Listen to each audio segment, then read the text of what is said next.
Minha dúvida é, se eu, por exemplo, fosse um... Vamos lá, vou jogar alto. Se eu fosse um cavaleiro, no período medieval, qual era a minha rotina, meu dia a dia? O que eu fazia? O cara que hoje fala, naquela época, qual que seria o dia a dia desse cara basicamente? Cavaleiro acordou. Isso. Pô! Lá E tá aí? lá, eu peguei o WSD aqui no mouse e aí, saí da cama. Show. Aí você vai Bate no a banheiro, punheta. você vai no banheiro, lava o rosto, você toma um café, né? Você... Ovos mexidos. Óbvio. Já tinha galinha nessa Depois disso, um ratinhozinho no espeto, entendeu? Mas, assim, isso é legal pra caramba, porque a gente, ao longo do estudo da história, a gente só valorizou muito os equipamentos. Armas, armaduras, escudos e tal, mas nos últimos anos tem tido muito mais estudo para tentar entender qual era a rotina dos caras do dia a dia. Legal. Mas, infelizmente, esses livros só tem em inglês, em português não tem nada quase uma nota, sobre e uma nota. São artigos que você tem que pagar. Um artigo você tem que pagar $70, $80. Um artigo só, de 15 páginas. Mas já tem muito mais estudo aparecendo, mostrando assim, os caras tinham rotinas militares Treinava específicas. todo dia. Todos os dias. Se você vê as crônicas da época, tipo Crônica Francesa, de Jean Froissart, se você pegar outras crônicas europeias, você tem uma rotina dos caras. Não diz assim exatamente o passo a passo do dia, mas em relação ao treinamento, diz claramente.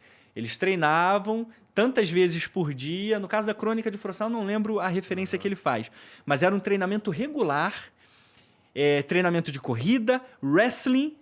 Isso a gente vê, inclusive, no Fiore, que os caras... o Ringen. Isso. Você também... O que era usado na Grécia Antiga, o Pancration, que era uma arte marcial de agarrão mesmo, tipo um jiu-jitsu. Tipo um Jorjite de só que daquela época lá. Tá. E aí eles... Então, na Idade Média, eles também faziam isso. Tinham esse tipo de luta. Então, treinavam. Tinham arenas de treinamento, sabe? Então, alimentação. Os caras eram atletas. Que legal, cara. Os caras eram atletas. Porque para você ser um cavaleiro, você tinha que ser um atleta. Em outras palavras, você tinha que ser treinado. Então, aquele mito que a gente vê em filme em Hollywood, que o cara passa o dia na taberna, aí sai com prostituta, e arruma briga. Isso aí ainda existia. Não, mesmo. Assim, Se o cara era da linha de frente, ele era uma elite ali, não podia fazer isso. A prostituição, porque um cavaleiro medieval, ele era religioso, ele era cristão, essencialmente. E para o cristianismo, a prostituição, né, vamos dizer, a fornicação era um pecado. Então, de certa forma, ou eles eram casados ou não faziam isso publicamente. Se rolava mais... Então, não era essa coisa de ir para bordéis e fazer a farra. Isso eram mais pessoas, vamos dizer assim, a galera talvez camponesa, né, e assim por diante. Mas os caras tinham uma certa rotina. Como eu citei, o lance dos templários emprestou muito para esse lance da honra cavaleiresca durante a Idade Média. Entendi. Ô, Thiago, vamos supor assim, eu sou um cavaleiro do reino tal, você é de outro. O que acontecia pra gente sair na mão? Como que era o processo? Tipo, começava com quem, como, até chegar no momento que vamos se enfrentar. Qual que rolava? Pô, isso é maneiro demais, porque assim, a gente tem poucas batalhas medievais que eram planejadas. Você queria me enfrentar, eu sabia que você queria me enfrentar, então eu me planejava. De maneira geral, eu queria uma coisa que você tinha, ou vice-versa, eu fazia tudo na surdina, e ia até você e te cercava. E você via o meu exército chegando. Eu tinha que reagir. Você reagia ou entrava dentro do seu castelo. Se o seu exército não tivesse preparado, não tinha jeito. Você entrava no teu castelo e se fechava. Né? Tá. Mas e aí começava o cerco. Começava o cerco. Então, você tinha que improvisar. Por isso que todo castelo medieval, essencialmente, já tinha que ser preparado para isso. Porque rolava e muito ataques surpresas. Cara, achei que era o contrário. Achei que era um negócio muito assim, olha, dezembro eu vou estar passando aí, se preparem. Isso aconteceu em poucas batalhas. Por exemplo, várias batalhas da Guerra dos 100 Anos, isso rolou. E isso rolou em uma batalha que a gente sabe que assim, foi uma das maiores da Idade Média, que foi entre Portugal e Castela, que foi a Batalha de Aljubarrota. Que os castelhanos, o rei português morreu, Dom Fernando I, e aí o Castela, teoricamente, tinha direito, porque o rei era casado com uma princesa portuguesa. Então, ela tem direito. Então, vamos invadir Portugal, vamos pegar Portugal pra gente. Então, os portugueses nobres sabiam disso, Espanha já tinha deixado isso claro, então se prepararam com alguns meses de antecedência.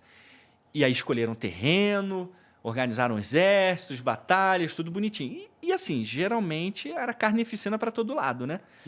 Porque o cara que era atacado, ele já criava o seu ambiente pro outro vir. Se você quer me matar, se você quer pegar o que é meu, você tem que me matar, você tem que matar meu exército. Porque senão, você pode até invadir minha cidade, meu país. Mas a gente continua vivo. E a gente vai reclamar o que é nosso. Então, tinha que ir pro tudo ou nada. Então, se rolasse essa comunicação, que rolou em poucas ocasiões, a gente se preparava e a gente fazia o que tivesse ao nosso alcance. Tá. Mas, na maioria das vezes, era surpresa. Tá. Já chegava te cercando, queimando o vilarejo em volta para cortar seus suprimentos, você ficar sem suprimentos no castelo. Por isso que o castelo, então, assim, é aquele paredão e o fosso em volta. Já era, tipo, esperando isso daí. Exatamente. Já na cara. maldade, já de Tipo, vagabundo. não, o cara vai colar aqui. Isso aí, Olha entendeu? só. De preferência um crocodilo lá, entendeu? Colocar um crocodilozinho na... Sério mesmo? De acordo com o pica-pau, é sério mesmo. Porra. Por meio segundo eu levei a sério. Aí você fala assim, mas tu não é metaforando? Aí, pô? tá vendo? Eu refutei metaforando aqui no bate-papo, Não, cara. tu metaforou metaforando. Refutou metaforando. Ou, Vitor, ou eu represento bem, cara. Entendeu? Pode eu ser, acho que pode pode ser. ser que eu esteja, né? Você é um bom mentiroso, cuidado. Só queria falar nada, não? Então rolava o fosso era fundamental, cara. Legal. Porque você não tinha que ter... Você é meu inimigo, eu não queria você na minha muralha, cara. Eu queria você o mais longe possível de mim. Então, o que tinha? Fosso, 1 fosso, 2 fossos, 3 fossos, com água dentro, ou fosso profundo mesmo, com 2, 3 metros de profundidade.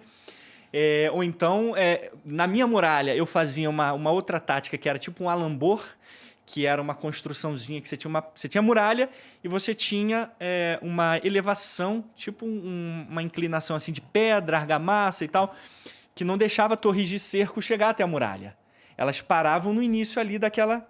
A muralha estava aqui e elas paravam aqui, não tinha como avançar mais. Entendi. Então você preparava tudo, cara. Tinha estoque de alimento dentro do castelo, tudo porque você sabia que alguma treta poderia rolar em algum momento.